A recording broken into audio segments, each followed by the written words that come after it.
Nous le savons, ici au Cameroun, tu es fonctionnaire, tu es nommé par l'État, même pas par l'État, tu es obligé de soutenir le parti au pouvoir. Cela n'est pas acceptable. Et c'est cela qu'il faut changer et que le Camerounais accepte de se libérer à ce niveau. Samuel Kleda et Ferdinand Ngongo prenant un café au salon de l'évêché de la cathédrale Saint-Pierre et Paul de Douala. La photo a suffi à entraîner toutes sortes de supputations dans la classe politique. Pour certains, le signe d'un attendrissement de la position de Monseigneur Samuel Kleda vis-à-vis d'un pouvoir de Yaoundé qu'il a historiquement dénoncé. La rencontre a eu lieu en marge de la messe de 8 heures à laquelle le secrétaire général de la présidence, accompagné du gouverneur de la région du littoral, a pris part dimanche à la cathédrale. Messe dite par le recteur l'abbé Valérie Mélonnet. Après la rencontre avec le SGPR, Samuel Kleda s'est précipité à la paroisse Sainte-Monique de Makepe où il était attendu en visite pastorale. Il s'est agi d'un acte de politesse comme à tout visiteur. L'archevêque reçoit tous ceux qui souhaitent le rencontrer, explique un très proche de Monseigneur Kleda. A-t-il été question de la candidature de Paul Biya à la prochaine élection présidentielle lors de cette rencontre tenue à l'improviste? Le sujet est beaucoup trop sérieux pour être évoqué en moins de 30 minutes, répond un responsable de l'évêché. Samuel Kleda est connu pour être un fervent pourfendeur du régime. Sa sortie médiatique la plus récente renforce le caractère de prélat frondeur qu'on lui connaît. À marge de la fête de Noël en décembre dernier, nos confrères de RFI avaient demandé à l'archevêque de Douala ce qu'il pense d'une nouvelle candidature de Paul Biya à la présidentielle de 2025. Je dirais tout simplement que cela n'est pas réaliste. Tout simplement que cela n'est pas réaliste. Nous sommes des êtres humains. À un moment donné, nous quittons ce monde. Nous ne pouvons pas faire des miracles. Et voilà pourquoi je parle de la transition, n'est-ce pas? Que tout se passe bien et que maintenant, il y a des élections, mais qu'on se prépare, qu'on n'attende pas là, qu'on soit surpris par quelque chose. Depuis cette sortie, les déclarations enflammées de plusieurs évêques catholiques appelant Paul Biya à prendre sa retraite après 43 ans de pouvoir ont inondé l'espace public. À la différence des imams qui ont lancé un appel pour la candidature de Paul Biya après être allé à la rencontre du SGPR à Douala, c'est Ferdinand Ngongo qui s'est déplacé vers le prélat catholique, fait remarquer l'universitaire Moussa Njoya. On ne peut obliger personne de faire partie d'un parti. En aucun cas, ça ne doit exister. Lorsque j'ai accédé au pouvoir en 82 à la présidence de la République, à ce moment-là, permettez-moi de faire une parenthèse, oui. On ne vous donnait pas 6 mois d'existence. Non. Hein? Non, même pas 3. Oui. La situation a été difficile. Remontons même à 83. C'est au congrès extraordinaire de septembre 83. Nous sommes loin de 90 que préside Paul Biya, qui est encore au congrès de l'UNC. C'est là qu'il dit il nous faut un parti véritablement démocratique. Le président de la République ne fait aucune différence entre les régions, entre les ethnies, entre les tribus, entre les clans, les villages, et ainsi de suite. Le président de la République est un homme-nation. Les Camerounais se disent exacerbés par les clichés du tribalisme et les discours de haine au quotidien. C'est un sale comportement. Eux se fait que les Bamileke vont rentrer chez eux, vous allez rentrer chez vous, vous allez venir prendre tout notre village. Moi, en tant que Camerounais du quotidien, vivant dans la rue, je ressens un peu ça. Voilà pourquoi telle tribu a tel privilège, pourquoi telle tribu n'est ça, voilà, économiquement prospère, voilà. Pourquoi il y a ce questionnement-là? Franchement, tous les Camerounais se sentaient plus mieux là où ils se trouvaient. Et puis c'est un tort, c'est pas bien. Pour Jeanne Abega, une militante de l'opposition, le gouvernement a une part de responsabilité dans la montée du discours de haine. Lorsque les discours de haine ont commencé, ils ont pensé que c'était un fait banal auquel il ne fallait pas prêter attention et que c'était le fait des affamés qui voulaient bavarder dans la rue. C'est en ce moment-là que le gouvernement devrait réagir. Lorsqu'il vient réagir pendant que la gangrène est déjà profondément enracinée, je dirais que c'est de manière tardive. Selon le code pénal, ceux qui font l'apologie de la haine tribale peuvent couper jusqu'à 3 millions de francs CFA d'amende et 2 ans d'emprisonnement. Mais parallèlement à la sensibilisation des citoyens, le gouvernement, en tant que de besoin, pourra recourir à la législation en vigueur afin d'amener les auteurs des discours de haine à répondre de leurs actes devant la justice. Toutefois, la légalité de l'initiative du gouvernement d'engager la répression des discours de haine fait débat. Pourquoi cette initiative vient de l'exécutif alors que le judiciaire légalement avait cette possibilité de prendre cette initiative et de déclencher les poursuites judiciaires dans les cas de discours haineux. Chaque procureur de la République des juridictions a la possibilité, a le pouvoir, a le droit de déclencher les poursuites judiciaires dans le cas de ces infractions, telles que prévues et réprimandées par la loi. La loi de 2019 condamne l'apologie de la haine tribale à 20 millions de francs CFA d'amende et 5 ans d'emprisonnement lorsqu'elle émane des fonctionnaires, des leaders politiques ou des hommes de médias. Les gens suspectent que le gouvernement, l'exécutif, va utiliser cette initiative louable pour écraser les dissidents, l'opposition et pour cibler certaines personnes. Cette initiative louable doit être transférée au pouvoir judiciaire et laisser le pouvoir judiciaire le gérer en toute indépendance, en toute intégrité, conformément à la loi et à la Constitution.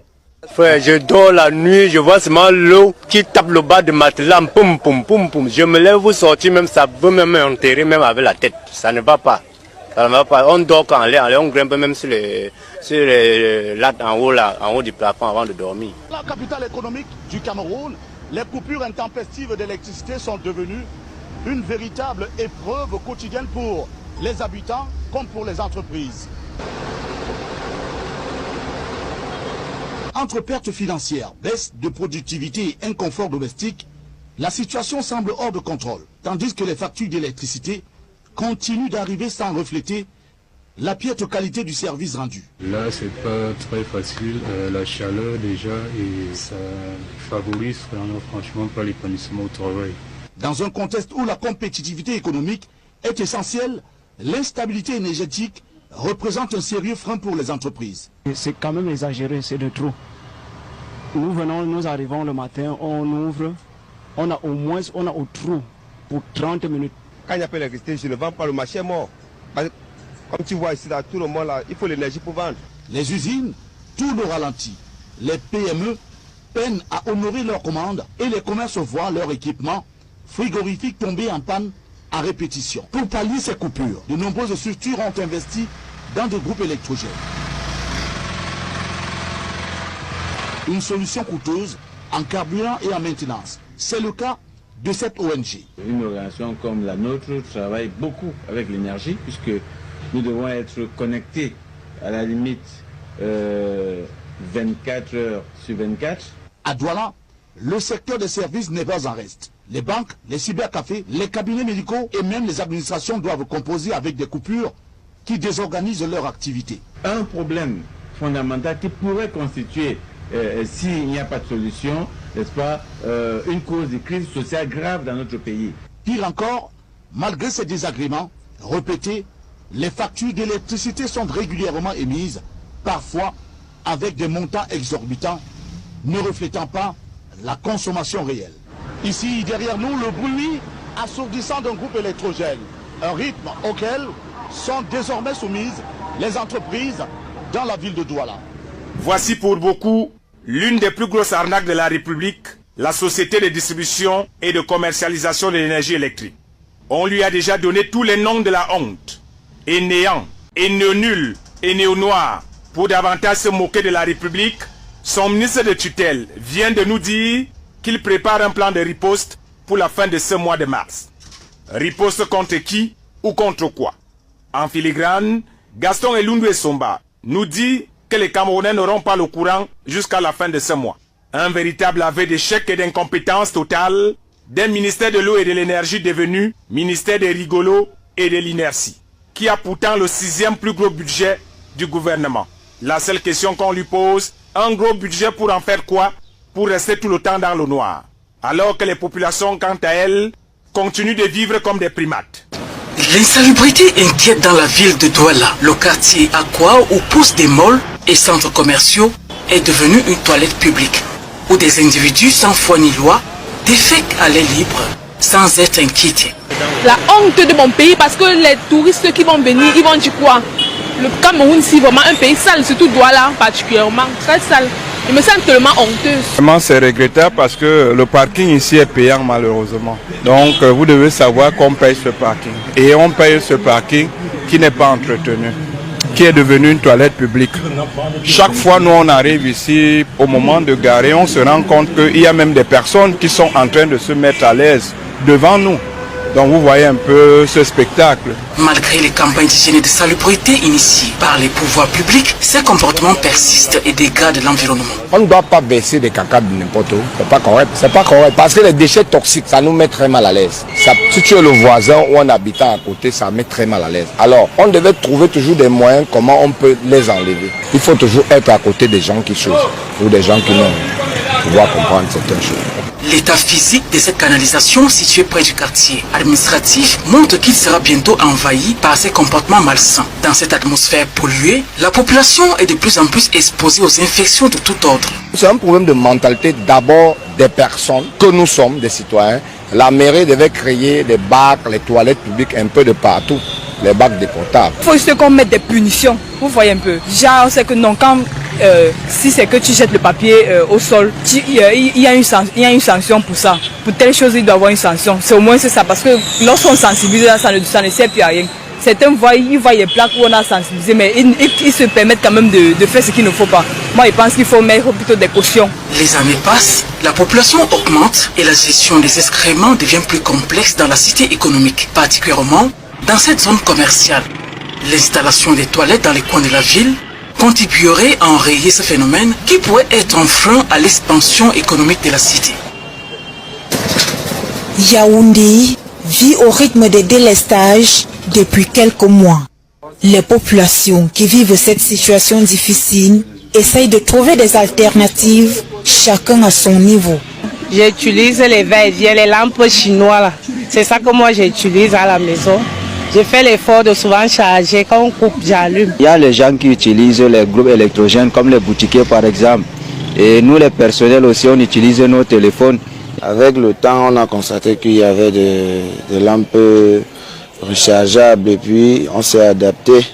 Dans les quartiers qui ne sont pas totalement sévrés, les conséquences sont fâcheuses. Et quand on coupe déjà le courant là, il n'y a plus moyen de travailler. Nous qui n'avions pas trop d'eau de charge, on est obligé de rentrer à la maison parce qu'on n'a rien à faire. Cependant, les mesures prises par les populations question de s'adapter à la circonstance sont parfois limitées, faute de moyens et bien d'autres raisons. Les populations qui subissent de plein fouet les conséquences de ces coupures répétées de courant souhaitent un retour rapide à la normale. On ne peut obliger personne de faire partie d'un parti. En aucun cas, ça ne doit exister. Or, nous le savons, ici au Cameroun, tu es fonctionnaire, tu es nommé par l'État, même pas par l'État, tu es obligé. Comment tu peux aussi regarder une vidéo sans t'abonner? Abonne-toi. Surtout clique sur la cloche de notification. Ça, c'est la page de Buzz. Si tu veux être au courant des buzz et toutes les actualités au 237, abonne-toi et clique sur la cloche de notification. Partage aussi pour m'encourager. Surtout, si tu as quelque chose à dire, papa, lâche un commentaire.